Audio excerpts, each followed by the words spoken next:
Hello दोस्तों, happy Shivratri.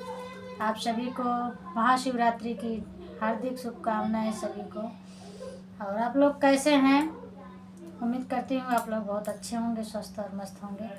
मैं पूनम अवधि सिंगर अपने यूट्यूब चैनल पर आप सभी का तहे दिल से स्वागत वंदन अभिनंदन करती हूँ।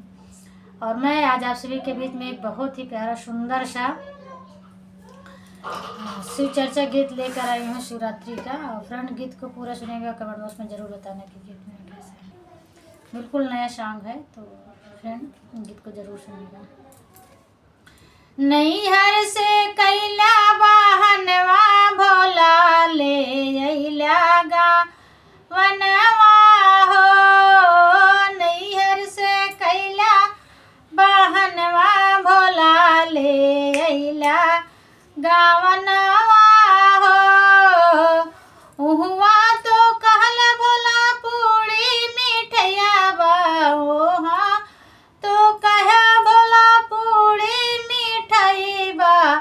भंगिया कई गोला देखौला भोला, जब से ले अइला गावनवा हो। भंगिया कई गोला देखौला भोला, जब से लैला गावनवा हो। नैहर से कैला बहनवा भोला ले अइला गावनवा हो। हुआ तो कैला भोला गेरुआ में पानी बा, हुआ तो कैला भोला गेरुआ में पानी बा। अइले पे कुआना देखौला भोला, जब से लैला गावनवा हो। अइले पे कुआना देखौला भोला, जब से लैला गावनवा हो। नैहर से कैला बहनवा भोला, जब से ले अइला गावनवा हो। हुआ तो कैला भोला महलाया टरीबा, हुआ तो कैला भोला महलाया टरीबा।